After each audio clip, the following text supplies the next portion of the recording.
In this animation, we demonstrate the biology of DNA replication, leading to bacterial cell division in a gram-positive bacterium, such as S. pneumoniae. The DNA is shown as a circular double strand within the bacterial cell.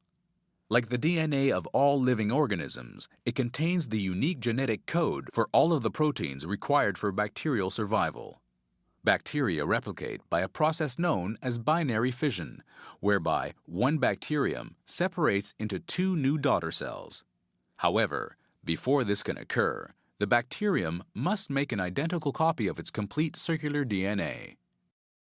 DNA replication requires that the two strands of DNA separate so that the genetic code of the bacterium can be read and a new complementary strand can be created for each of the original strands. To accomplish this, various enzymes, known as helicases, break the hydrogen bonds between the bases in the two DNA strands, unwind the strands from each other, and stabilize the exposed single strands, preventing them from joining back together. The points at which the two strands of DNA separate to allow replication of DNA are known as replication forks.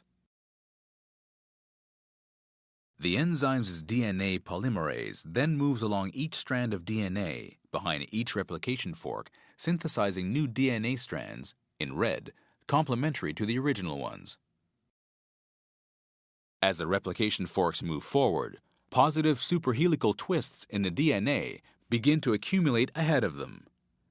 In order for DNA replication to continue, these superhelical twists must be removed.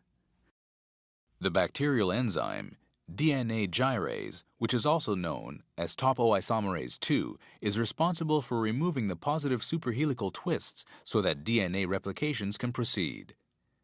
DNA gyrase is an essential bacterial enzyme composed of 2A and 2B subunits, which are products of the GYRA and GYRB genes.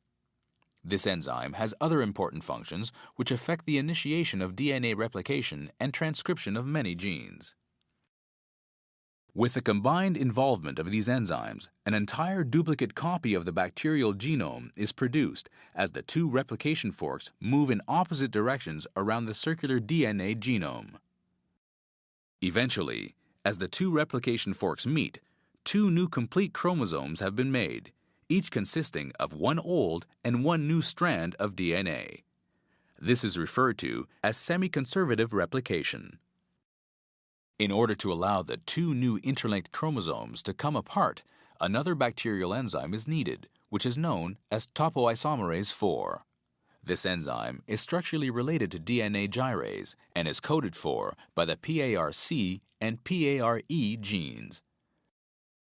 Topoisomerase IV allows for the two new interlinked chromosomes to separate, so that they can be segregated into two new daughter bacterial cells.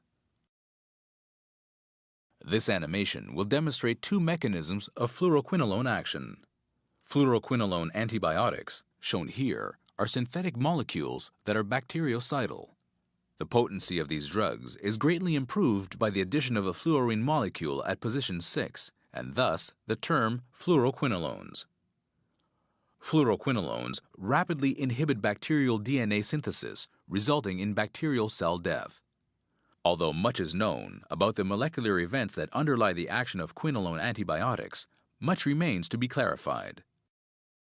Fluoroquinolones act by inhibiting the activity of both the DNA gyrase and the topoisomerase IV enzymes.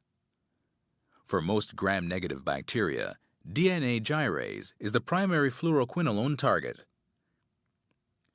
Fluoroquinolones have been shown to bind specifically to the complex of DNA gyrase and DNA rather than the DNA gyrase alone. As a result of this binding, quinolones appear to stabilize the enzyme DNA complexes, which in turn results in breaks in the DNA that are fatal to the bacterium. A second mechanism of fluoroquinolone action is shown here. With some exceptions, topoisomerase IV is the primary target of fluoroquinolone action in most gram-positive bacteria, such as Staphylococci and Streptococci, with DNA gyrase being a secondary target. The separation of two new interlinked daughter strands of circular DNA is disrupted. The final result on the bacteria, however, is the same.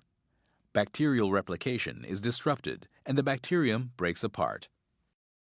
The relative potency of different fluoroquinolone antibiotics, and thus their spectrum of activity, is dependent in part on their affinity for either DNA gyrase or topoisomerase 4, or both.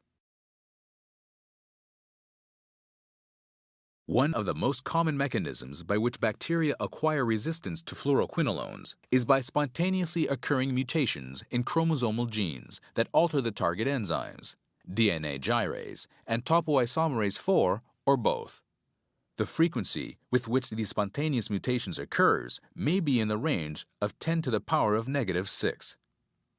The effect of mutations on the activity of an individual fluoroquinolone will vary depending on the number of mutations, the location of the mutations, and which target enzyme is affected.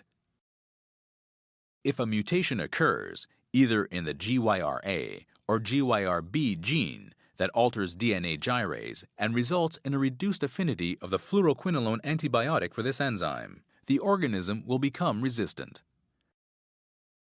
Similarly, a mutation may occur that alters topoisomerase 4, either in the PARC or PARE gene, and results in a reduced affinity of the fluoroquinolone antibiotic for this enzyme, and the bacterial organism will become resistant.